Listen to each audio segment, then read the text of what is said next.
I'm Chris Parnham, Chairman of the HBAA and the new owner of Absolute Corporate Events.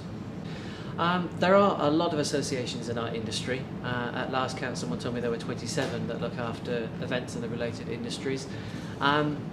They're not all fit for purpose, they're not all as relevant as they should be for today's market and today's environment, and I think just as in the commercial world, any company has to stay current with its client needs and with industry needs.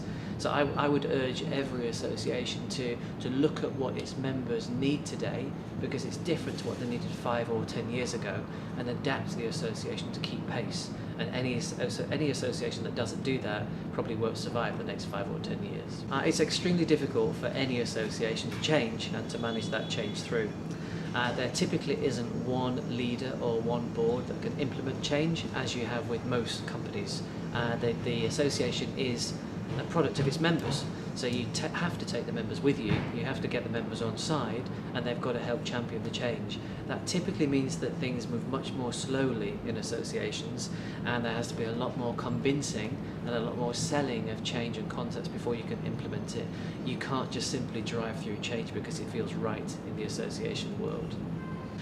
If you do make the right changes to an association, and if the right consistent direction is chosen and supported and bravely championed by members and association board or executive, then you have an association that has the potential to make a difference to the industry as well as being relevant.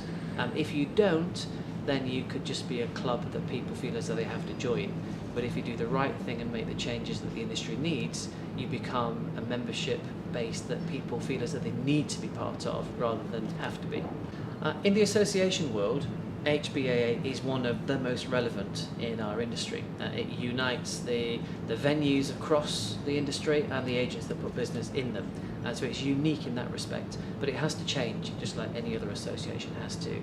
Our industry has changed, the people in it have changed, so I intend to make the association more dynamic and more relevant to today's industry, which means we have to be more inclusive of venue members and agent members, and also make the corporate world more aware of what the association is here to do, because at the moment it isn't very aware. So I am trying to dust down the reputation of it being old and staid and set in its ways, and try and make it much more dynamic and ready to react to what business today needs.